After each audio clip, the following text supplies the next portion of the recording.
Quem reza certamente se salva e quem não reza certamente se condena, segundo Santo Afonso Maria de Ligório, que é o maior autor de teologia moral de toda a história da Igreja. Ele é o equivalente a Santo Tomás de Aquino no campo da teologia moral. E numa frase muito semelhante, Santa Teresinha do Menino Jesus nos dizia: orai, pois deixar de rezar é ir para o inferno sem a ajuda do diabo. Então, se você quer dar um jeito de ir para o inferno e nem precisa do apoio do diabo para isso, desista da oração, abandone a sua vida de oração que o caminho para o inferno está garantido. Agora, se você realmente quer, nesse ano novo que se iniciou, se aproximar de Deus, lutar contra os seus pecados, vencer os vícios, praticar as virtudes, é fundamental que entre os seus bons propósitos de ano novo, como começar um novo curso, ir para a academia, ter uma vida mais saudável, você tenha em primeiro lugar propósitos relacionados com a sua vida espiritual. E se por um lado, sim, a forma mais elevada, mais meritória de oração que existe é a oração mental, é aquele diálogo amoroso para com Deus, é também a forma de oração mais difícil e aquela que nós mais procuramos fugir sob o pretexto que não temos tempo. Por isso que é fundamental tirarmos o máximo proveito possível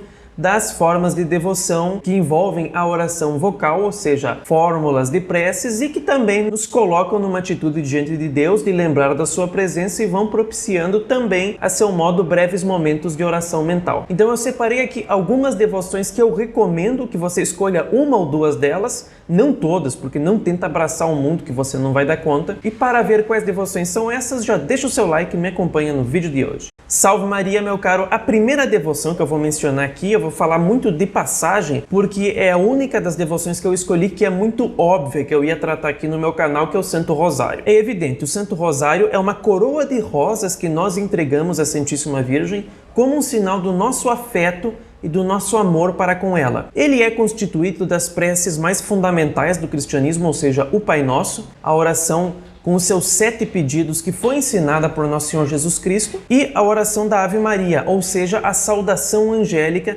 feita por São Gabriel para com Nossa Senhora, que foi o início do Novo Testamento, porque quando a Virgem Maria disse sim para o anúncio de São Gabriel, houve a encarnação do Verbo e todo o restante da vida, paixão e glória de Jesus Cristo é uma consequência da encarnação, que por isso é o primeiro mistério contemplado no Santo Rosário. Eu tenho mais de um vídeo completo a respeito do Santo Rosário, do seu valor, da sua origem, do seu mérito, além de vídeos com sugestões práticas para que você consiga rezar. Pelo menos 1/3 por dia, você pode, se não tem o hábito, começar a rezar um pouquinho e você para, rezar uma dezena, depois volta para o trabalho e continua.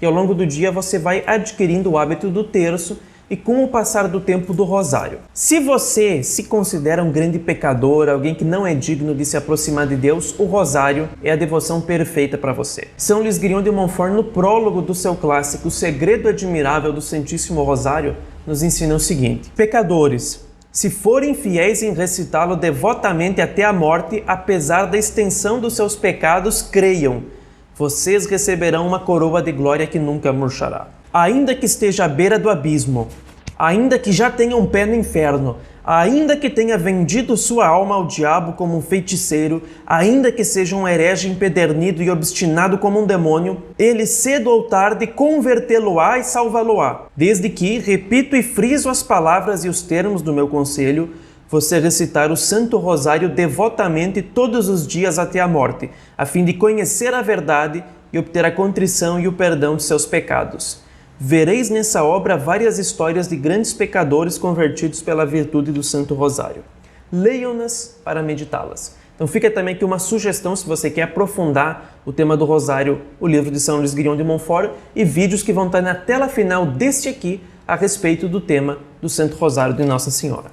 E se você está gostando desse vídeo, está aprendendo mais de uma forma completamente gratuita, se inscreve no canal.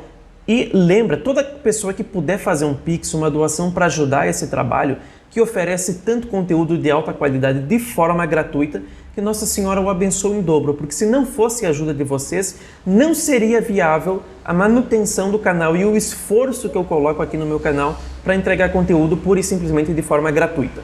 Então que Deus o abençoe em dobro. A segunda devoção que eu vou mencionar e que eu comecei a praticar diariamente não faz muito tempo, mas eu percebo que é uma devoção muito boa, que traz muitas graças para quem pratica ela, é a coroa das lágrimas, né? Coroa de Nossa Senhora das Lágrimas, foi popularizada aqui no Brasil nos últimos anos pelo apostolado do professor Rafael Tonon, e ela tem a sua origem numa série de revelações privadas que são aceitas, são reconhecidas pela Igreja, e eu já vou explicar um pouco mais o que são essas revelações privadas, para a irmã Amália de Jesus Flagelado, uma religiosa que estava ali no convento em Campinas, na década de 1930, e recebeu uma série de visões e revelações sobre a devoção às lágrimas da Santíssima Virgem, uma devoção muito conexa com Nossa Senhora das Dores, tanto que se você vê aqui a coroa de Nossa Senhora das Lágrimas, ela é como um tercinho, só que ao invés de ser dezenas, são 7 grupos de 7 contas cada, que é o mesmo formato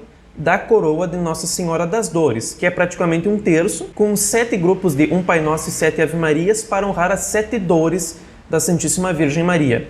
7 simboliza aqui a totalidade, então para honrar tudo aquilo que a Virgem Maria, como corredentora do gênero humano, sofreu, se encontrando com Cristo na via sacra, vendo ele ser crucificado, vendo a morte e o sepultamento de Cristo, sentindo a solidão profunda, enquanto ele estava no sepulcro e apenas ela, em toda a igreja, acreditava na ressurreição. A coroa das lágrimas é uma devoção que tem o mesmo formato nas contas grandes. Você reza: vede, ó Jesus, que são as lágrimas daquela que mais vos amou na terra e que mais vos ama no céu. E nas contas menores: ó meu Jesus, ouvi os nossos rogos pelas lágrimas de vossa Mãe Santíssima. Uma sugestão que eu dou, e aqui é uma sugestão minha, não tem a ver com a irmã Amália, é quando você pensa: ó meu Jesus, ouvi os nossos rogos, que rogos você está apresentando? O que você está pedindo? Pode ser uma virtude em específico, pode ser vitória sobre um pecado, pode ser saúde espiritual, mental, saúde física,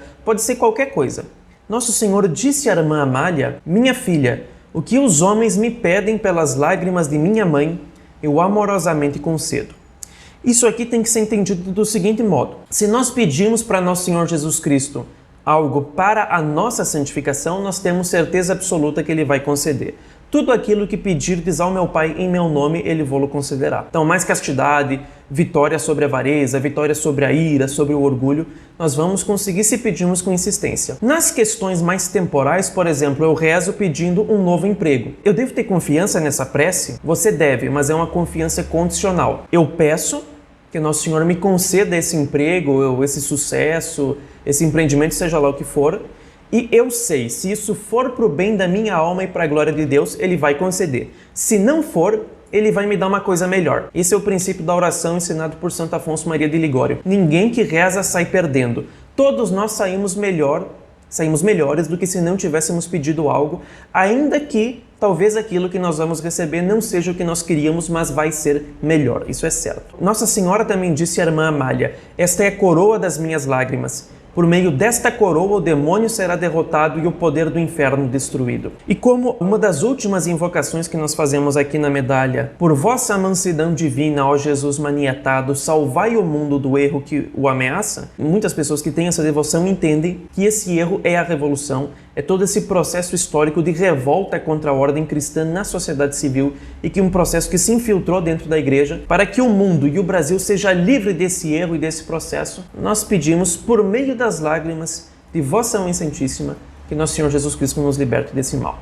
A terceira devoção que eu recomendo, e eu confesso que essa aqui faz tempo que eu não pratico, mas de revisar esse assunto para gravar esse vídeo, eu firmei o propósito de, pelo menos uma vez por semana, retomar essa devoção, que é a coroa ou rosário de São Miguel Arcanjo. Só que algumas pessoas têm algum preconceito, às vezes pensando: será que é algo meio moderno? Será que é católico? Sim, essa é uma devoção tradicional que tem a sua origem em revelações privadas para a religiosa portuguesa Antônia de Astônaco na segunda metade do século XVIII. Revelações de São Miguel Arcanjo que foram aceitas, foram reconhecidas como autênticas por bispos e tiveram a sua confirmação, além de uma série de indulgências, pelo Papa Pio IX. Esse Pio IX não é um dos símbolos máximos da tradição e ortodoxia católica, não sei quem seria. Quando a igreja reconhece uma revelação, isso não está vinculando o fiel. Se você negar a autenticidade de uma revelação privada, não vai ser como negar uma história bíblica, a autenticidade, porque aí você seria um herege, né? Mas nós não devemos desprezar revelações privadas reconhecidas por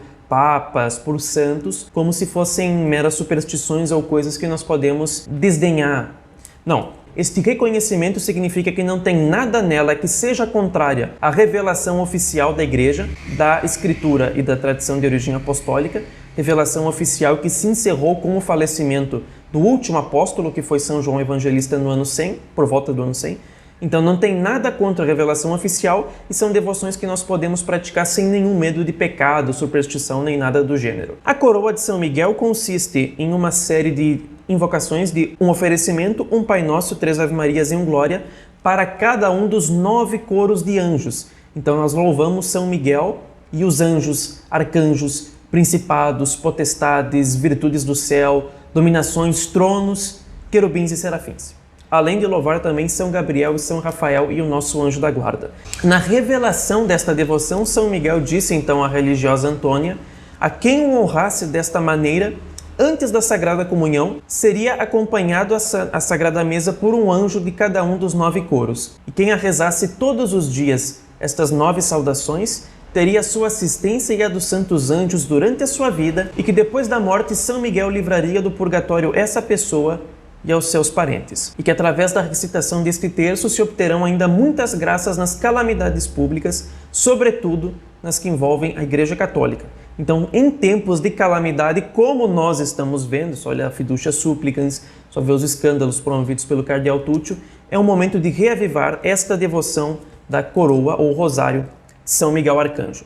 Outra devoção que você pode também praticar, essa aqui como é um pouco mais extensa, eu recomendo talvez uma vez por semana, quem sabe na sexta-feira ou algum dia que você esteja com mais tempo livre, que é a devoção da Via Sacra, que tem a sua origem nas peregrinações que os cristãos faziam à Terra Santa, onde eles iam visitando onde era o Pretório de Pilatos, onde era o Monte Calvário, enfim, todos os grandes trechos da Paixão de Cristo, e com o tempo foram fazendo preces de um Pai Nosso, uma Ave Maria e uma meditação para aquele trecho da Paixão de Cristo. Com o passar de muitos séculos, por volta ali do século XVIII, a Via Sacra tomou a estrutura que tem hoje, com as suas 14 estações, e tem incontáveis textos de santos, de grandes católicos fervorosos para servir de meditação. Inclusive, eu vou deixar aqui na descrição do vídeo vários links para você ter conteúdo para entender como praticar essas devoções. A Coroa das Lágrimas, Coroa de São Miguel. Vou deixar também vias sacras, cujos pontos de meditação foram compostos pelo Dr. Plínio Correia de Oliveira. Vou deixar 2 vias sacras que ele escreveu, que são excelentes para a reflexão, mas como é uma devoção um pouco mais longa, talvez seja bom você fazer uma vez por semana. A Ladainha da Humildade é uma excelente devoção, bastante simples. Ela foi composta pelo cardeal Merri del Val, que era talvez o melhor amigo do Papa São Pio X e era o seu maior colaborador em toda a Cúria Romana, de longe. O cardeal Merri del Val então escreveu esta ladainha, ou seja, um conjunto de breves invocações pedindo a virtude da humildade. Do desejo de ser estimado, livrai-me, ó Jesus. Do desejo de ser amado, livrai-me, ó Jesus. Do receio de ser ridicularizado, livrai-me, ó Jesus. Então, como a humildade é uma virtude tão excelsa e ao mesmo tempo tão difícil de praticar e de se enraizar na nossa alma, porque quando nós começamos a nos sentir humildes, aí nós ficamos ainda mais orgulhosos, nós temos a falsa humildade. Então, para praticar essa devoção, recomendo muito a Ladainha da Humildade do cardeal Merri del Val. Outra devoção excelente, mas essa aqui também vai tomar bastante tempo. Então, nessas devoções que eu estou mencionando, não tenta abraçar tudo. Escolhe uma ou outra, talvez uma para ser diariamente recitada. Eu sempre digo, priorize o rosário. Priorize sempre o rosário. Depois do rosário, aí você vê alguma outra devoção dessas, que pode ser uma vez por semana. Aí você vai ver de acordo com a sua rotina, com os seus hábitos. Não tenta abraçar o mundo. Uma devoção um pouco mais longa, mas que também é muito frutuosa, é o ofício páravo de Nossa Senhora. Ofício é o conjunto de preces que os sacerdotes e os monges fazem, ou deveriam fazer, em horas específicas do dia, que são as horas canônicas. Esse é um costume que a Igreja herdou da sinagoga do Antigo Testamento. Os judeus têm preces que eles fazem em trechos específicos do dia. O ofício páravo de Nossa Senhora é um ofício mais resumido, que não vai ter tantas orações como teria se fosse para monges, tendo o destaque uma série de louvores a Nossa Senhora, inclusive contém uma série de leituras de salmos e trechos até do Antigo Testamento, que de um modo simbólico, de um modo alegórico, já tratavam a respeito da Santíssima Virgem Maria, que seria o canal através do qual o Messias viria até a humanidade.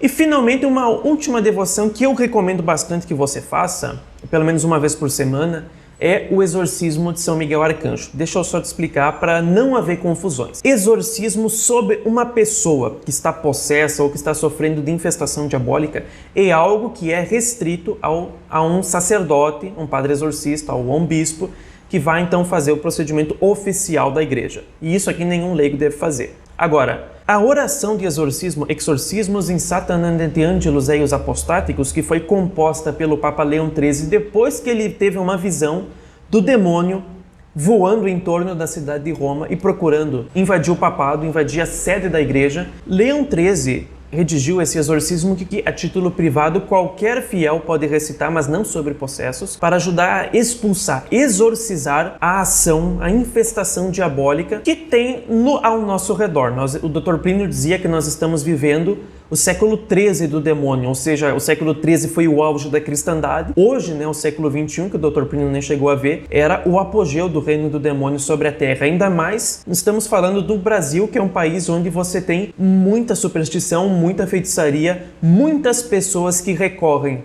a malefícios, ou seja, ofertas feitas a demônios, pedindo uma intercessão para causar o mal a outras pessoas. Então, é um contexto no qual, de um modo especial, nós devemos nos precaver, nós devemos nos proteger e expulsar, exorcizar esta ação do demônio sobre as nossas vidas. O exorcismo do Papa Leão XIII é fabuloso, você encontra, eu vou deixar aqui no link, tanto em português quanto em latim, e tem uma adaptação dele com aprovação eclesiástica, feita pelo professor Plínio Corrêa de Oliveira. É o Apelo aos Santos Anjos, que pega a fórmula do exorcismo de Leão XIII, mas que foca não tanto em expulsar demônios, mas em suplicar o apoio dos anjos bons, que nos auxiliem nesse grande combate, nessa grande luta que é a vida do homem sobre a terra. Então, as principais devoções que eu sugiro aqui para os senhores em primeiro lugar, o hábito do terço ou rosário, e aí você vai gradualmente criando o hábito do terço, depois 2 até o Santo Rosário Diário, que é o que eu recomendo como a melhor devoção para qualquer pessoa. A Coroa das Lágrimas de Nossa Senhora, Coroa de São Miguel Arcanjo, Via Sacra,